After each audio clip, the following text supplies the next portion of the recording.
Hello மக்களே, எல்லாருக்கும் வணக்கம். எல்லாரும் நல்லா இருப்பீங்கன்னு நினைக்கிறேன். Welcome back to Sundaruma Jayanthi channel. நீங்க இப்பதான் நம்மளோட சேனலை ஃபர்ஸ்ட் டைம் பாக்குறீங்கன்னா மறக்காம சப்ஸ்கிரைப் பண்ணிக்கோங்க. ஆல்ரெடி சப்ஸ்கிரைப் பண்ண எல்லா சொந்தங்களுக்கும் ரொம்ப ரொம்ப ரொம்ப தேங்க்ஸ். சரி வாங்க வீடியோக்குள்ள போலாம். ஃப்ரெண்ட்ஸ், இன்னைக்கு என்ன வீடியோனா நான் எடுத்த வீடியோல இதுதான் ஒரு சூப்பரான வீடியோ நான் சொல்லுவேன். எங்க ஊர் சிவன் கோயில தான் உங்ககிட்ட நான் காட்ட போறேன். ஃபர்ஸ்ட் சிவன் கோயிலோட கோபுரம் தரிசனம் பண்ணிட்டதுக்கு அப்புறம் பக்கத்திலேயே பக்த ஆஞ்சநேயர்னு சொல்லிட்டு ஒரு குட்டியா ஒரு ஆஞ்சநேயர் கோயில். ஆஞ்சநேயரை தரிசனம் பண்ணிட்டதுக்கு அப்புறம் உள்ள போலாம். நம்ம உள்ள வர வழி அந்த ரெண்டுத்துக்கும் கேப்ல ஒரு கிணறு. இந்த கிணறு அந்த அளவுக்கு பராமரிப்பா இல்லை. அப்புறம் வாங்க கோயில் உள்ள போலாமா. கோயில் உள்ள போனதும் இடது பக்கத்துல விநாயகரும் வலது பக்கத்துல முருகரும் நம்மளுக்கு காட்சி கொடுக்குறாங்க. அம்பாள் ரெண்டு யானைக்கு நடுவுல உட்காந்துட்டு இருக்க மாதிரி அப்படி காட்சி கொடுக்குறாங்க. கோயில் அந்த அளவுக்கு ஹைட்டாவும் அந்த அளவுக்கு குட்டியாவும் இல்லை. கோபுரம் ஒரு மீடியமான கோபுரம். வாயிற்படியும் ஒரு மீடியமான வாயிற்படி தான். வாயிற்படி உள்ள போனோம்னா அழகா அந்த கோபுரத்திலேயே சிற்பங்கள் எல்லாம் செதுக்கி வச்சு அவ்வளோ அழகா இருக்கும். இப்போ சிற்பங்கள் கோபுரம் எல்லாமே பார்த்துட்டிங்களா? இப்போ ரைட் ஹேண்ட் சைடில் வலது பக்கமாக விநாயகர் இருப்பார். இந்த கோயிலோட பேர் என்னன்னா இந்திரபிரசாத வள்ளி சமேத ஸ்ரீ புரந்தரீஸ்வரர் ஆலயம். 1995 லாஸ்ட்டாக கும்பாபிஷேகம் பண்ணியிருக்காங்க. அதுதான் நான் உங்களுக்கு அந்த கல்வெட்டு மாதிரி இருந்ததுல அதை காமிச்சேன். இப்போ விநாயகர் தரிசனம் பண்ணிட்டு விநாயகரை கும்பிட்டுட்டதுக்கு அப்புறம் ஒரு சுத்தணும்னா கருவறைக்கு பின்னாடியே முருகர் இருப்பார். இந்த பெரிய கோபுரம் புரந்தரீஸ்வரர், அதாவது சிவன் லிங்கம் உள்ள இருக்காங்க. இங்க பின்னாடி இருக்க கோபுரம் 6 முகமா வள்ளி தேவசேனையோட முருகர் காட்சி கொடுப்பாரு. அப்படியே முருகருக்கு ஆப்போசிட்ல விஷ்ணு கருவறையை ஒட்டி பின்னாடி கருவறை ஒட்டி விஷ்ணு இருப்பாங்க. இப்போ 6 முகத்தோட வள்ளி தேவசேனையோட முருகர் காட்சி கொடுக்கறது நம்ம பார்த்தோம். அதுக்கப்புறம் இப்போ ஆப்போசிட்ல விஷ்ணு பகவான் நின்ன கோலத்துல நம்மளுக்கு காட்சி கொடுப்பாரு. இந்த கோவில்ல ஒரு பெரிய ஸ்பெஷல் ஒன்று இருக்கு. வரலாற்று சிறப்புமிக்க கோவில் இது என்ன அதோட கதை என்ன அப்படின்னு சொல்லிட்டு நான் சொல்றேன். வெளியே வந்தோன்னா பிரம்மன் நின்ன கோலத்துல காட்சி கொடுப்பாரு. அதுவும் கருவறையை ஒட்டியே தான். இவர் சண்டிகேஸ்வரர்.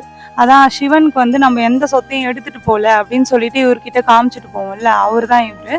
அவரு ஆலயத்தை பாக்குறதுக்கு முன்னாடி கருவறையை ஒட்டியே துர்க்கை அம்மன் இருப்பாங்க.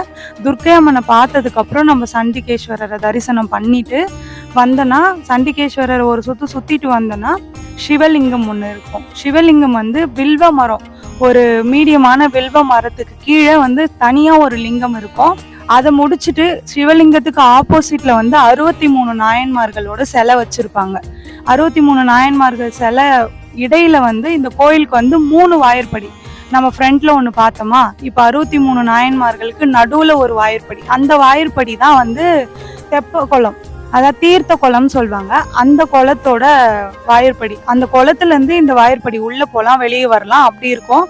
அப்புறம் அம்பாளுக்கு ஆப்போசிட்ல ஒரு வாயிற்படி இருக்கும். மொத்தம் 3 ராஜகோபுரத்தை கொண்ட ஒரு ஆலயமா இது இருக்கு. அண்ணாண்ட அது ஒரு அரச மரம் தெரியுது பாத்தீங்களா? அங்கதான் இந்த வழியா போனா தெப்ப குளத்து உள்ள போலாம், அந்த மாதிரி இருக்கும். இப்போ 63 நாயன்மார்களை தரிசனம் பண்ணிட்டதுக்கு அப்புறமா நம்மளுக்கு காலபைரவர் சந்நிதி தனியாவே நம்மளுக்கு இருக்கும். காலபைரவரை தரிசனம் பண்ணிட்டதுக்கு அப்புறம் பக்கத்திலேயே நவகிரகங்கள் 9 பேர் நவகிரகங்கள் இருப்பாங்க. நவகிரகத்து கூடவே தனியா சூரிய பகவான் காட்சி கொடுக்கிறாரு. இந்த கோவிலோட ஸ்தல வரலாறு பார்க்கலாமா? இந்த கோவிலோட ஸ்தல வரலாறு என்னன்னு பாத்தீங்கன்னா, தேவர்களுக்கு எல்லாம் தலைவன் தேவேந்திரன் இந்திரனுக்கு ஒரு நாள் இனம் புரியாத பயம். இந்த பயம் கொஞ்ச காலம் அப்படியே நீடிட்டே போச்சு. பயம், ரொம்ப உடல் மெலிஞ்சிட்டாரு, மனக்கவலை, எதனாலன்னு தெரியல. இதை பார்த்து அவங்க மனைவி இந்திராணி ரொம்ப கஷ்டப்பட்டாங்களாம். அப்போ தேவர்களுக்கும் அசுரர்களுக்கும் போர். அந்த அசுரரை அழிக்கவே முடியலன்னு சொல்லிட்டு இந்திரனுக்கு ரொம்ப கவலை.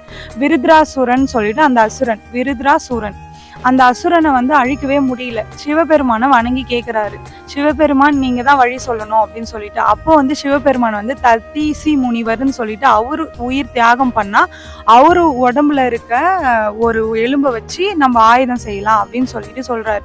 அப்போ அந்த மாதிரி உயிர் தியாகம் பண்ணிட்டு அந்த ஆயுதத்தை செய்யறது தான், அந்த ஆயுதம் தான் வஜ்ராயுதம். தேவேந்திரன் கையில இருக்க வஜ்ராயுதம் அப்படின்னு சொல்றாங்க.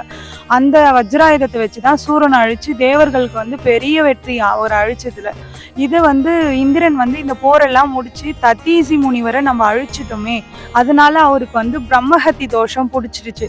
ஆனா இந்த மனப்பதட்டம், கவலை எதுவுமே அவருக்கு வந்து போகல, அப்படியே தான் இருக்கு. அது கூட வந்து பிரம்மஹத்தி தோஷம் பிடிச்சிருச்சு. இப்போ வந்து இவர் என்ன பண்றதுன்னு தெரியாம நாரதர் மகரிஷி கிட்ட போயிட்டு கேக்குறாரு. அப்ப நாரதர் சொல்றாரு, நீ இந்த உலகத்தை விட்டு பூ உலகம் போய் நீ சிவ பூஜை பண்ணாதான் அது வந்து கரெக்டா இருக்கும், நீ அந்த தோஷத்துல இருந்து விடுபட முடியும் அப்படின்னு சொல்லிட்டு சொல்றாங்க. இவர் போய் பூலோகத்துல வந்து இவரும் இந்திராணியும் வந்து சிவ பூஜை பண்றாங்க. இவர் பூலோகத்துல வந்து முதல்ல கங்கையில நீராடிட்டு விஸ்வேஸ்வரரை வணங்குறாங்க. யாரு? தேவேந்திரனும் தேவேந்திரனோட மனைவியும்.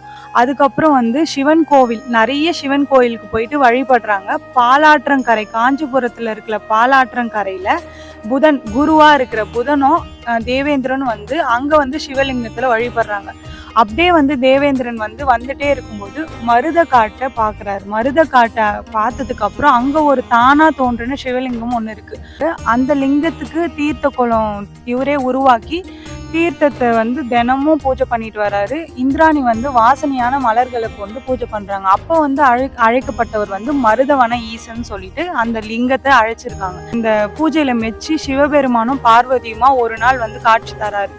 அப்போ சிவபெருமானை பார்த்த உடனே இவர் வந்து பிரம்மகத்தி தோஷம் நிவர்த்தி ஆகணும் அப்படின்னு சொல்லிட்டு கேட்கிறாரு. எனக்கு தேவையற்ற பயம், மனப்பதட்டம், மனக்கவலை இது எல்லாமே நீங்கணும் அப்படின்னு சொல்லிட்டு கேட்கிறாரு.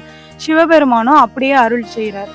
பார்வதி தேவி இந்த பூஜையை மெச்சி விபூதி பிரசாதமாகவும் அந்த தீர்த்த பிரசாதமாகவும் வழங்கி இந்திரனுக்கு வந்து அந்த தோஷத்தை நிவர்த்தி பண்றாங்க. இந்திரன் வந்து கேட்குறாரு, இங்க வர பக்தர்களுக்கு எல்லாத்துக்குமே வந்து சகல சௌபாக்கியம் எல்லாமே கிடைக்கணும், எனக்கு மட்டும் கிடைக்க கூடாது அப்படின்னு சொல்லிட்டு கேட்குறாரு. பார்வதி தேவியும் அப்படியே அருளி செய்கிறாங்க.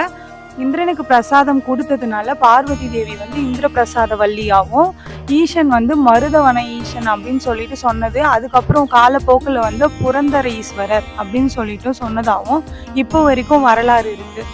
இந்திரன் பூஜை பண்றப்ப இந்த ஊர் பேர் வந்து புரந்தரபுரி அப்படின்னு சொல்லிட்டு அழைச்சதாகவும் இப்பவும் வரலாறு இருக்கு. அப்போல இருந்து அந்த அம்பாளுக்கு என்ன ஸ்பெஷல்னா, அந்த அம்பாளோட சன்னதி அங்க பிரதட்சணம் பண்ணி என்ன வேணுனாலும் அது அப்படியே நடக்கும். ஆடி மாதம் வெள்ளிக்கிழமை வந்து குழந்தை இல்லாதவங்க வந்து அங்க பூஜையில கலந்துக்கலாம். தீர்த்த பிரசாதமாகவும் குங்கும பிரசாதமாகவும் கொடுக்குறாங்க. தை மாதம் மாசி மாதம் வந்து ஸ்பெஷலாக அம்பாளுக்குன்னு பூஜை நடக்கும். ஆடி பூரத்துக்கு வந்து லக்ஷார்ச்சனை பூஜைன்னு ஒன்று நடத்துகிறாங்க. அந்த பூஜையில் வந்து திருமண தடையும் குழந்தை இல்லாதவங்களுக்கு வந்து குழந்தை அருள் பாலிக்கிறதுக்காகவும் இன்னமும் இருக்குது. இன்னமும் அந்த லக்ஷார்ச்சனை பூஜைலாம் பண்ணிட்டு தான் இருக்காங்க. அப்படியே அம்பாளை தரிசனம் பண்ணிட்டு வந்ததுக்கப்புறம் வந்து பாம்பு, ராகு கேது நாகதோஷம் இருக்கவங்க வந்து அந்த நாக ஆலயத்தை வந்து அந்த வளம் வந்து பால் அபிஷேகம் பண்ணால் நாகதோஷம், ராகு கேது தோஷம் ஏதாச்சும் இருந்தால் நிவர்த்தி ஆகுதுன்னு சொல்கிறாங்க. சூரியனுக்கும் இங்கே இருக்க சிவலிங்கம் புரந்தரீஸ்வரருக்கும் வந்து கோதுமையில் பொங்கல் செஞ்சால் வந்து மனக்கவலை தீரும், நோய் தீரும் அப்படின்னு சொல்லிட்டு சொல்கிறாங்க. இதுதான் வந்து ஸ்தல வரலாறு. இங்க வந்து அம்பாளுக்கு மட்டும் ஸ்பெஷல் இல்லை, சிவபெருமானுக்கு மட்டும் ஸ்பெஷல் இல்லை. கந்த சஷ்டி விழா, கந்த சஷ்டி திருச்செந்தூர்ல எப்படி நடக்குமோ இந்த கோயில்ல எந்த அளவுக்கு பண்ண முடியுமோ அப்படி பண்ணுவாங்க. சூப்பரா இருக்கும். சூரசம்ஹாரம் அது எல்லாமே பண்ணுவாங்க. சிவராத்திரிக்கு ஸ்பெஷல் பூஜை அது பண்றதும் பண்ணுவாங்க. ஐயப்பனுக்கு விளக்கு பூஜை, சுமங்கலி பூஜை, தெப்பல் விடுறது, அந்த கோயில் தீர்த்த குளம் சொன்னல அதுல வந்து தெப்பல் விடுறது அது எல்லாமே பண்ணுவாங்க. மனக்கவலை தீர்ந்து உங்களுக்கும் வந்து சந்தோஷமா ஒரு செல்வம் நிறைந்த வாழ்க்கை கிடைக்கணும்னு சொல்லிட்டு நான் புரந்தரீஸ்வரரையும் இந்திர பிரசாத வள்ளியும் வேண்டிக்கிறேன். ஓகே ஃப்ரெண்ட்ஸ், இதுதான் எங்க ஊர் கோயில். இதோட அட்ரஸ் வந்து நான் டிஸ்கிரிப்ஷன்ல கொடுக்குறேன். மருவத்தூர் ரோட்ல வந்தவாசி அடுத்த வந்து மருதாடு, வந்தவாசிக்கு அடுத்து வந்து ஒரு 7 கிலோமீட்டர் இருக்கும் அந்த ஊர் மருதாடு. டீட்டெயில்ஸ் வேற ஏதாச்சும் வேணும் அப்படின்னு சொல்லிட்டுனா கமெண்ட்ல சொல்லுங்க, இல்ல கமெண்ட்ல கேளுங்க. பிடிச்சிருந்தா இந்த வீடியோவை லைக் பண்ணிக்கோங்க, சப்ஸ்கிரைப் பண்ணிக்கோங்க. மறக்காம சுந்தரமா ஜெயந்தி சேனலை உங்க ஃப்ரெண்ட்ஸ் யாராச்சும் இருந்தா அவங்களுக்கும் ஷேர் பண்ணி விடுங்க, தெரிஞ்சுக்கிட்டோம். நெக்ஸ்ட் வீடியோல பார்க்கலாம். பாய் பாய்.